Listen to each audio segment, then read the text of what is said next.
प्रदीप्ताय ब्रह्मज्योति नमोस्तुते ब्रह्मज्योति प्रदीप्ताय गुरुज्योति नमोस्तुते।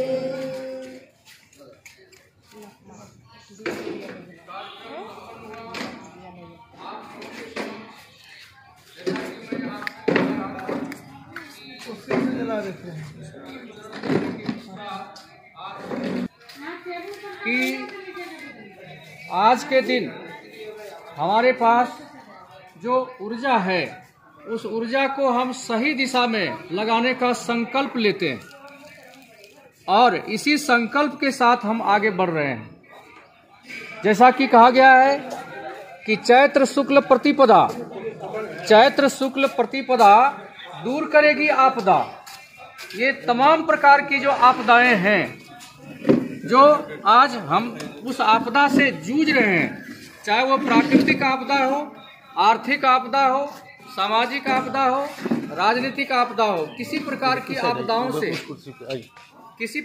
आपदाओं से जो हम आज जूझ रहे हैं और उस तमाम प्रकार की आपदाओं को समाप्त करने के लिए हम आहूत करते हैं और इस दीप प्रज्वलन के माध्यम से आज यह अपनी भावनाओं का हमने इजहार किया है समवेत भाव से और अपनी इस ऊर्जा पुंज के माध्यम से पूरे भारतवर्ष को राष्ट्रीय स्तर पर हम ये संदेश देना चाहते हैं कि हम इस अपनी ऊर्जा के साथ हम आगे बढ़ेंगे और किसी भी दशा में हम पीछे नहीं रहेंगे।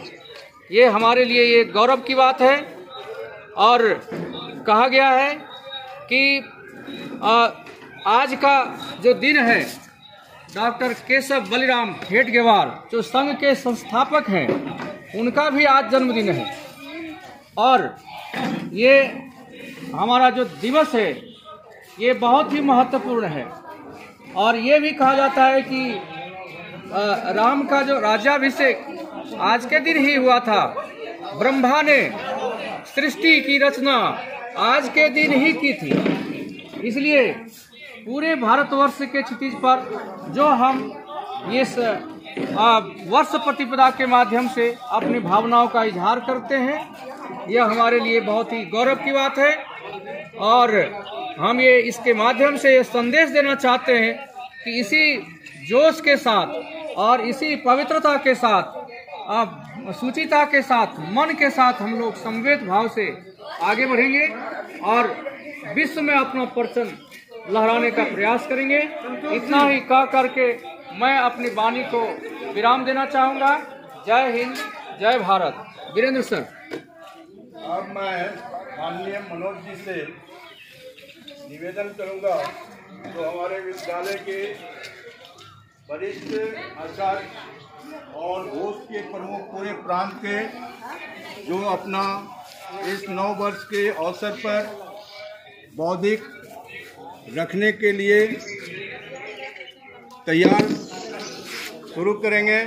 इनका बौद्धिक बहुत ही यशस्वी और प्रभावी होता है। 9 वर्ष के अवसर पर मैं आग्रह करूंगा मनोज जी से कि वो आकर के भारत माता का पूजन करें और प्रकाश डालें 9 वर्ष के अवसर पर।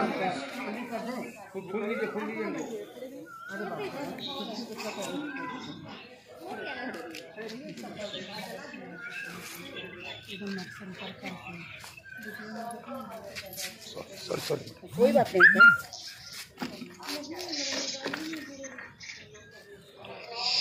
वहीं से दीजिए। सर्वप्रथम आप लोग का जो अपना मोबाइल का जो ऑडियो है उसको म्यूट कर लीजिए ताकि आवाज़ जो टकरा रहा है स्पष्ट सुनाई देगा। तो अपना म्यूट कर लीजिएगा तो अच्छा सुनाई देगा। आज अपना विक्रम संवत का वर्ष के पहला प्रथम दिन आज है। आप सभी को मंगल कामना आप लोगों को। आज जैसा कि जानकारी है कि आज से अपना नव वर्ष प्रारंभ हो रहा है। आज का दिन का महत्व बहुत सारे महत्व हैं। जिसके बारे में कुछ संक्षिप्त आपको जानकारी मैं दे रहा हूँ कि आज के दिन मतलब चैत्र शुक्ल प्रतिपदा के दिन ही ब्रह्मा जी के द्वारा इस सृष्टि की रचना प्रारंभ हुई थी। आज जो हम लोग अपने आसपास जितने भी चराचर जगत के जितने लोग जिस जीव भी देख रहे हैं, इसकी संरचना ब्रह्मा जी के द्वारा रचना की गई है। यह आज के दिन ही हुआ था। इसके बाद आज का दिन का महत्व,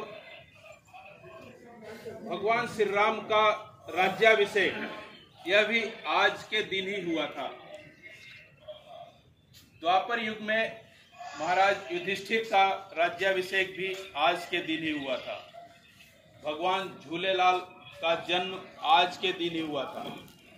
सिख धर्म के गुरु अंगद देव, उनका भी जन्म आज के दिन ही हुआ था। और आपको जानकारी के लिए बता दें कि अपना जो विद्या भारती विद्यालय जो चलता है, यह राष्ट्रीय स्वयंसेवक संघ के प्रेरणा के द्वारा, जिस कारण राष्ट्रीय स्वयंसेवक संघ के संस्थापक डॉक्टर केशव बलराम हेडगेवार जी का जन्म भी आज के दिन ही हुआ था। बहुत सारी जानकारी आपको अन्य आचार्य जी के माध्यम से आपको मिला। मैं एक डॉक्टर साहब के बारे में आपको मैं बता रहा हूँ। डॉक्टर केशव बलराम हेडगेवार, जिनका बचपन का नाम केशव था। केशव का जन्म विक्रम संवत 1946 चैत्र शुक्ल प्रतिपदा के दिन हुआ था। अंग्रेजी तिथि के अनुसार 1 अप्रैल 18 का नाम रेवती बाई था। इनका जन्म जो हुआ था वह नक्षत्र था, उस समय मूल नक्षत्र। जब जन्म हुआ था तो उनके रिश्तेदार और आसपास के लोग उन्हें सब कोई कहते थे अशुभ है, इनका जन्म मूल नक्षत्र में हुआ था, अब यह अशुभ लड़का है, इस तरह का। लेकिन वह व्यक्ति बचपन से ही कुशाग्र बुद्धि के थे। 12 वर्ष के अल्प आयु में उनके माता पिता का एक साथ निधन हो गया था। उनके बड़े भाई जो पैसे से पुजारी थे, पूजा पाठ कराते थे, किसी के घरों में जाके जजमान के यहाँ पूजा पाठ कराते थे, उसी से जीवन यापन करते थे। वह बचपन में इन्हें उस समय जो अंग्रेज के द्वारा जो स्कूल संचालित होता था, उस विद्यालय में उनका नामांकन कराया। वहाँ से वह पढ़ाई के साथ साथ अन्य गतिविधियों में भी वो भाग लिया करते थे। जब वह 5वीं कक्षा में पढ़ रहे थे, उस समय अंग्रेजों की महारानी विक्टोरिया, जिसकी जन्म जयंती मनाई जा रही थी, उसके लिए प्रत्येक विद्यालय के विद्यार्थियों को मिठाई बांटा जा रहा था। जैसा कि सभी को पता है कि बच्चों को मिठाई बहुत प्रिय होता है।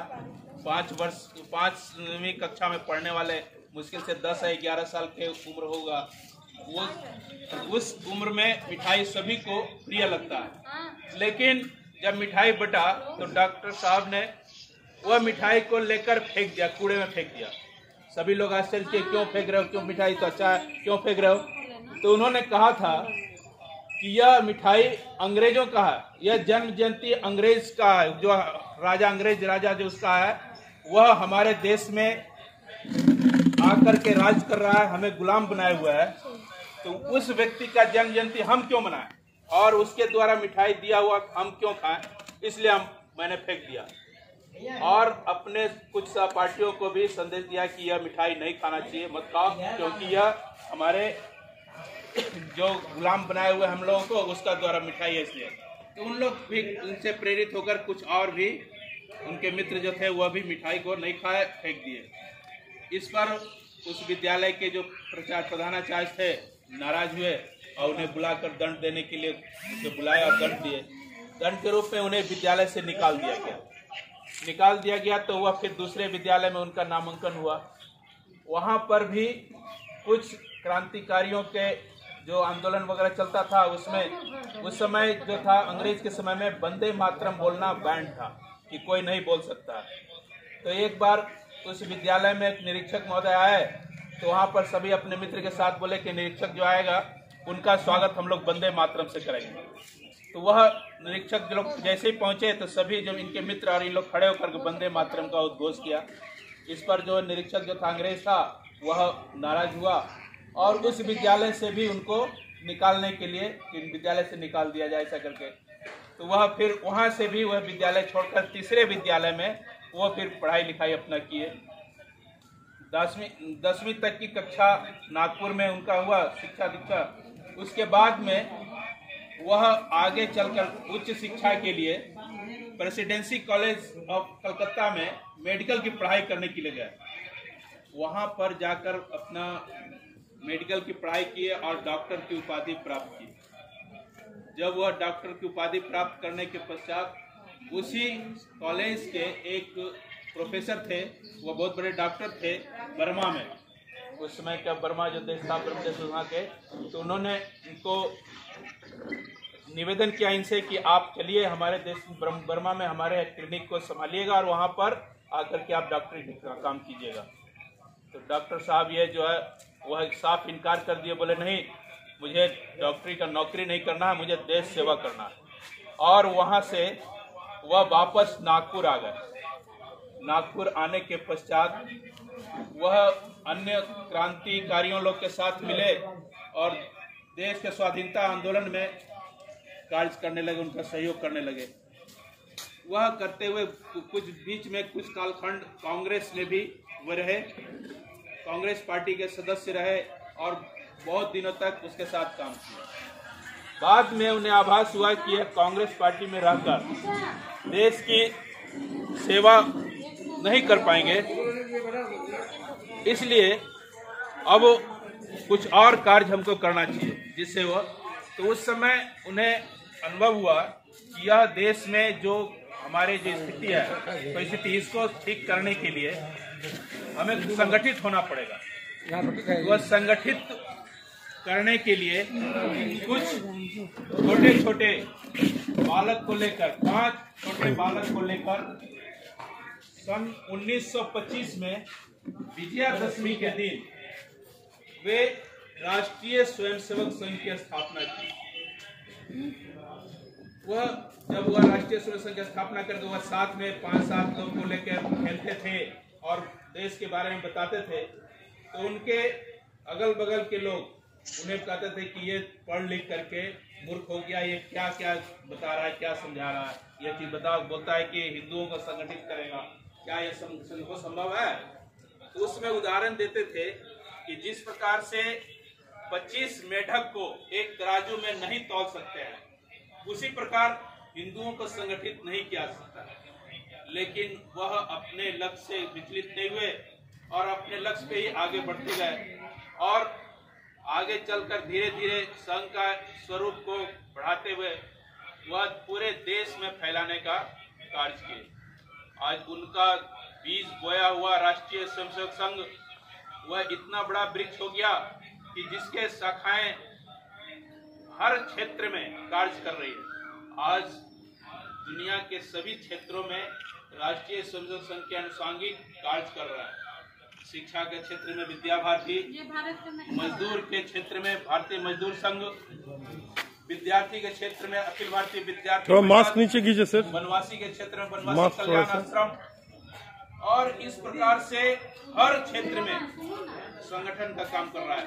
अपने आज के समय में राष्ट्रीय स्वयंसेवक संघ के लगभग 108 अनुषंगिक कार्य कर रहे हैं।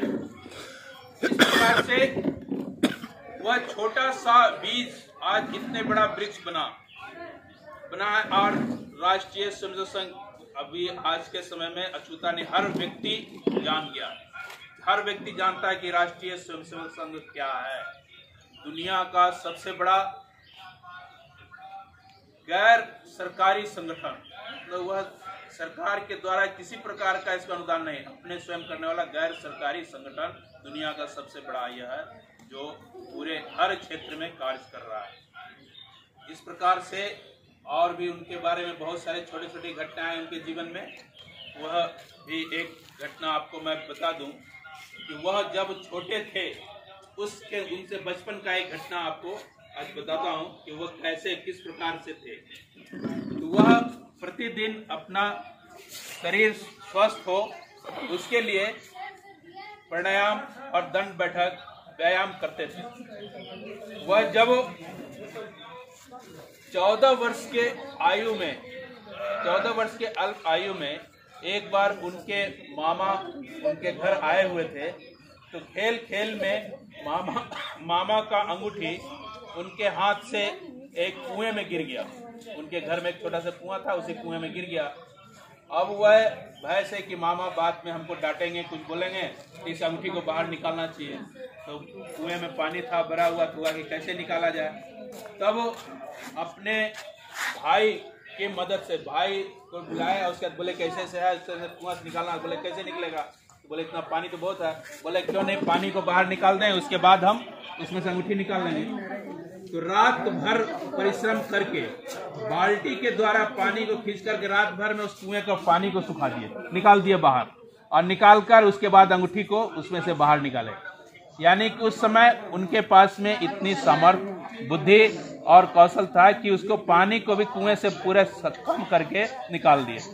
इस प्रकार के और भी बहुत सारे उनके बारे में जीवन में छोटी छोटी घटनाएं हैं। वह आज के लिए इतना ही काफी है। वीपी सिंह सर, धन्यवाद। मैं आज दीदी जी जो कि भारत माता का गीत प्रस्तुत करेंगी, इनके लिए जो आप जो भी कहें, संगीत के विद्यालय में महारत हासिल किए हुए हैं, और ये दीदी जी आज भारत माता के पूजन में जो गीत प्रस्तुत करने जा रही हैं, आप लोग ध्यान से और इससे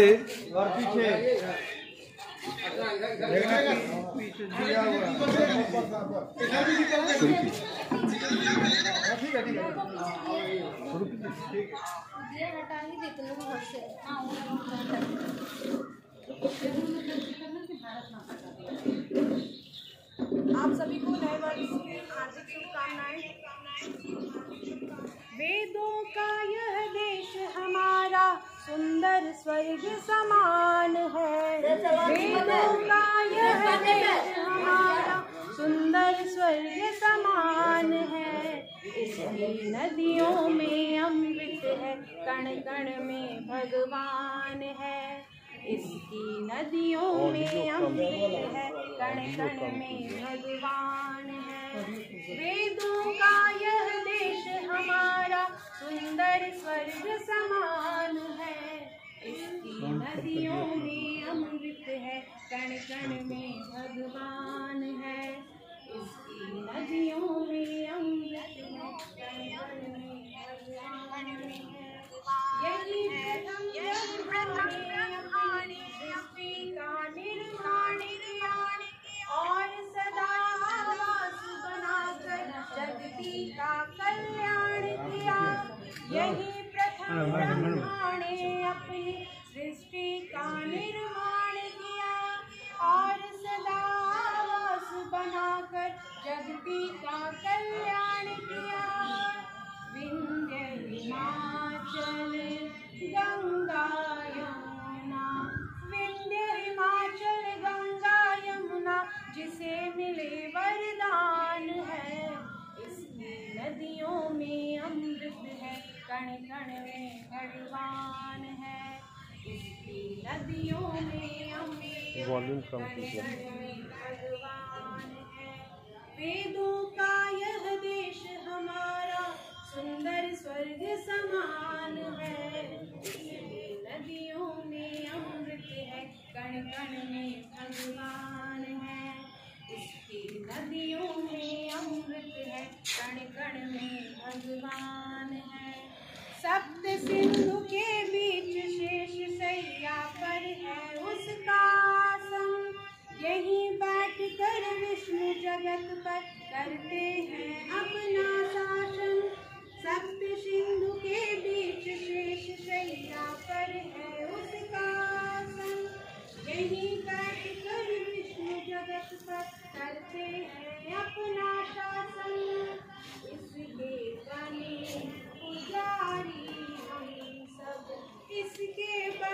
पुजारी हम सब करते नित्य गुणगान है। नदियों में अमृत है, कण कण में भगवान है। नदियों में अमृत है, कण कण में भगवान है। वेदों का यह देश हमारा सुंदर स्वर्ग समान है। वेदों का यह देश हमारा सुंदर स्वर्ग समान है। इसकी नदियों में अमृत है, कण कण में भगवान है। इसकी नदियों में अमृत है, कण कण में भगवान है।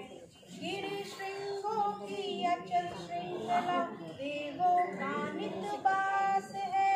हंस जहाँ जल क्रीड़ा करते शिव शंकर का वास है। गिरि श्रृंगों की अचल श्रृंखला देवों का नित्य वास है। हंस जहाँ जल क्रीड़ा करते शिव शंकर का वास है। उसके ताल भरे तांडव में, उसके ताल भरे तांडव में भरे अनेक विधान है। इसकी नदियों में अमृत है, कण कण में भगवान है। इसकी नदियों में अमृत है, कण कण में भगवान है। वेदों का यह देश हमारा सुंदर स्वर्ग समान है। वेदों का यह देश हमारा सुंदर स्वर्ग समान है। इसकी नदियों में अमृत है, कण कण में भगवान है। इसकी नदियों में अमृत है, कण कण में भगवान है। इसकी नदियों में अमृत है, कण कण में भगवान है। धन्यवाद। चलिए, और कुछ है? VP Singh sir.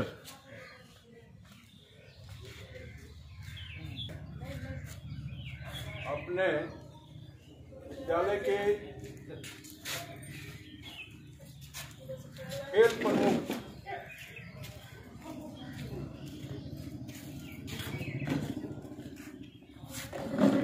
संगीत प्रमुख माननीय सिंधु दीदी से निवेदन कि दो शब्द भारत माता पूजन के और पूरे देशवासियों को शुभकामना देते हुए निवेदन करेंगे। सिंधु दीदी 9 वर्ष के अवसर पर दो शब्द रखने का प्रयास करें। हम चाहेंगे कि सभी हमारे आचार्य बंधु दो शब्द रखें। माननीय उपस्थित आचार्य वृंद, आप सबों का सरस्वती विद्या मंदिर कृषि की ओर से मैं हार्दिक अभिनंदन करती हूँ। बड़े ही हर्ष की बात है कि आज हम लोगों का हिंदुओं का नया वर्ष प्रारंभ हुआ है। इसे हम लोग नववर्ष के रूप में मनाते हैं और आप सबों को मेरी ओर से नए वर्ष की हार्दिक शुभकामनाएं। अब मैं माननीय दिनेश वरिष्ठ आचार्य बायोलॉजी डिपार्टमेंट से आग्रह कि दो शब्द रखेंगे।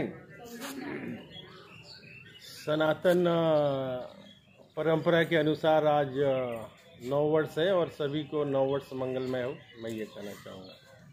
मैं माननीय मैथ प्रमुख से आचार्य जी से आग्रह कि दो शब्द 9 वर्ष के अवसर पर रखेंगे। आज 9 वर्ष है, हम लोग हिंदू के रीति के अनुसार आज मनाते हैं। इस अवसर पर हम लोग सभी अपने विद्यालय परिवार को और पूरे देशवासियों को मंगलमय की कामना करता हूं। और आज जो अपने बीच मनोज जी जो आज हेड गवार जी के बारे में बताए, उनका जन्मदिन है, तो उनके चरित्र से हम लोग को प्रेरणा लेनी चाहिए और अपने में उसको उतारना चाहिए। धन्यवाद। केमिस्ट्री डिपार्टमेंट माननीय विनोद कुमार झा जी से आग्रह कि दो शब्द देशवासियों को दें 9 वर्ष के अवसर पर।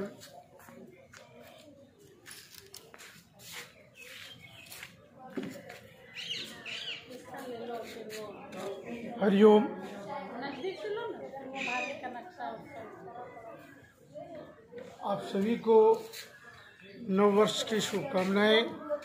नव वर्ष मंगलमय हो। सर्वप्रथम आज के ही दिन हम लोग नव वर्ष क्यों मनाते हैं, यह एक बहुत ही सटीक प्रश्न है। आज हम लोग देखते हैं कि चारों तरफ पेड़ पौधे में नवीन नवीन पत्तियां निकल रही है, नवीन नवीन पत्तियां निकल रही है और इन पत्तियों को देखकर लगता है कि नव वर्ष का आगमन हो गया है। आम में मंजर के साथ टिकोले भी आ गई है। तो इस क्रम में मैं इतना ही कहूँगा कि आज के दिन हम लोग नव वर्ष मनावें, हर घर में दीपक जलावें, अपनी हिंदू सभ्यता संस्कृति को बढ़ावें और इस प्रकार नव वर्ष आप सबका मंगलमय हो। साथ साथ आप स्वस्थ एवं कोरोना मुक्त हो, भय मुक्त हो। इसी आशय के साथ मैं पुनः शुभकामना देता हूँ। नव वर्ष मंगलमय। धन्यवाद। मैं अब समापन के लिए इंग्लिश डिपार्टमेंट रंजना जी से आग्रह करूंगा कि धन्यवाद का 2 शब्द बोलें।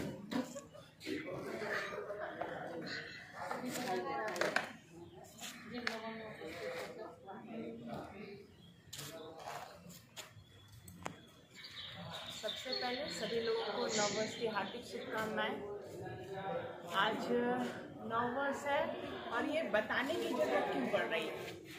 जैसे 31 दिसंबर के बाद 1 जनवरी 31 को हम लोग न्यू ईयर सेलिब्रेट कर लेते हैं, इंग्लिश न्यू ईयर। वैसे ही ये नवरात्र शुरू होने वाले दिन अगर हम लोग नए नव वर्ष मनाए तो इससे अच्छी बात कुछ नहीं हो सकती। एक संकल्प के साथ हम लोग इंडियन नहीं, हम लोग भारतीय हैं। और आज यहाँ उपस्थित सारे लोगों को मैं धन्यवाद देना चाहती हूँ।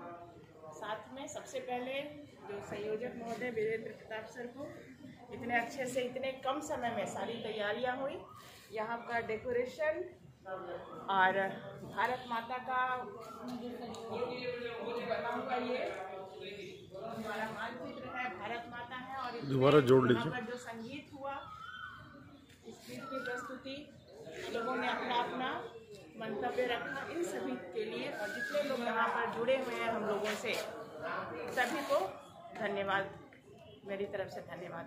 Thank you.